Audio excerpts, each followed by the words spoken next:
Welcome back to America Decides. Republicans, it's fair to say, exercised sort of outsized influence in the last presidential election cycle. Well, now some of those influencers who helped President Trump capture the so-called bro vote, well, they're a little displeased about all this tariffs. Let's listen. I'm down $7 million in stocks and crypto. If this was Biden and he did some sort of scheme like this, a test scheme, what do you want to call it? He did tariffs, and he absolutely tanked the stock market, he would be getting crucified. In front of the line would be Trump. It is a tax paid for by Americans. So this is a massive tax increase on American consumers. That's what it is. I want to bring in our political panel, Joel Payne and Kevin Sheridan. Joel, CBS News political contributor, Democratic strategist. Kevin, among other tasks, former spokesperson for the Republican National Committee and a former senior advisor for way back when, Romney-Ryan 2012. Back by popular demand. Gentlemen, you were here earlier this week. So, Kevin, I asked you a couple of days ago how this was all playing. We've had 2 down days on the stock market, so how's it playing?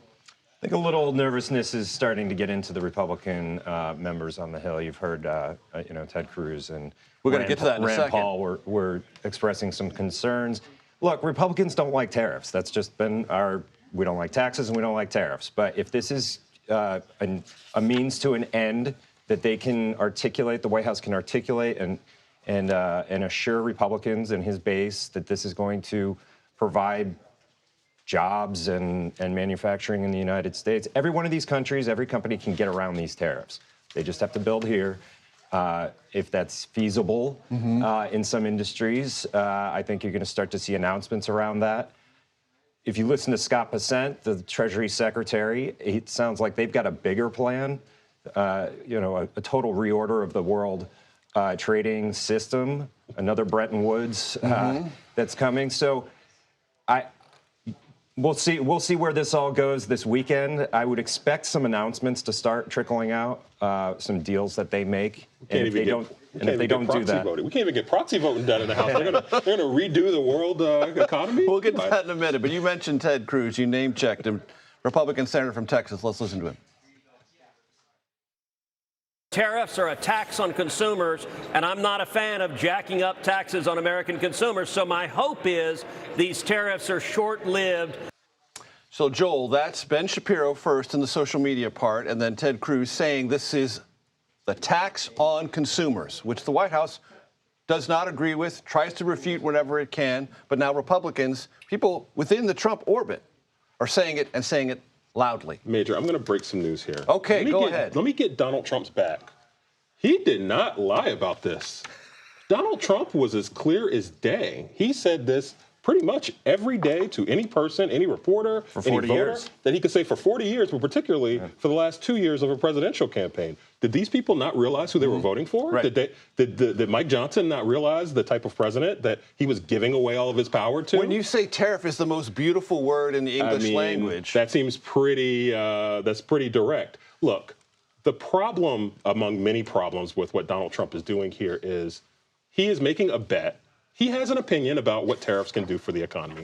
Okay, presidents have opinions about things. But making a bet with my money, with our family, with our neighbors and our friends' money in the stock market, with the global economy, that's pretty reckless and pretty irresponsible. And that's the type of thing that voters don't like. Right. And that's the thing that Republicans, by the way, are going to be held responsible for. All right, Kevin, let me do some very basic math here with you. So if there's anxiety, as you mentioned, a little bit beginning to surface on Capitol Hill, what does that anxiety do? Does that make them pull away from cutting taxes and cutting spending, or lean into it more? Is the White House sort of saying, hey, if you think this is bad, then you need to get on board with the tax cuts and the other part of this agenda, or does it force them to reevaluate this and pull back? I think lean in, but we have to see what the fiscal impact of tariffs, if they actually go through, actually does to the federal budget.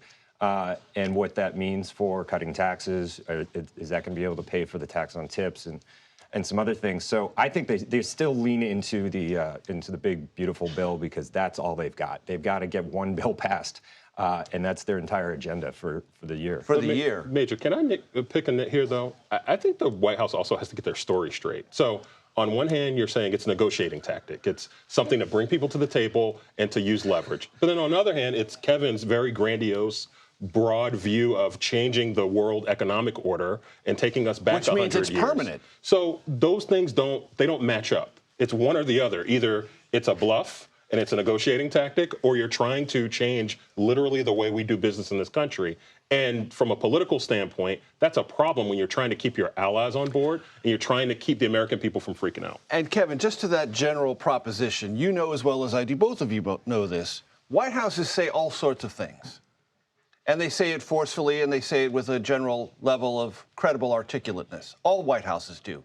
But if the American public decides, that's not the world I'm living in, it begins to exact a political toll. The White House isn't there yet, but you have some nervousness about it landing in that spot, do you not? Yeah, I mean, if the polling goes down like the market went down, right. For Republicans, they're gonna respond, and they're gonna say enough of this, find some deals, get out of this. But we haven't seen that polling yet, and we'll have to see over the weekend where this goes. I do think there's an argument that he did run on pivoting from Wall Street to Main Street, and that's what his argument is that they're doing now. That the Midwest and rural America has been left behind. Right, and when Wall Street squeals, that part of America might say, well, it's about time, or something to those effects. And the market is down 4% over the year, during this year. That's it. I mean, that hurts. I don't like to look at my 401k right now, but it's only down 4%. I'd like my money back. Right. To be continued. Stay with me. Joel and Kevin will bring you back later this hour. I promise you, and I promise you.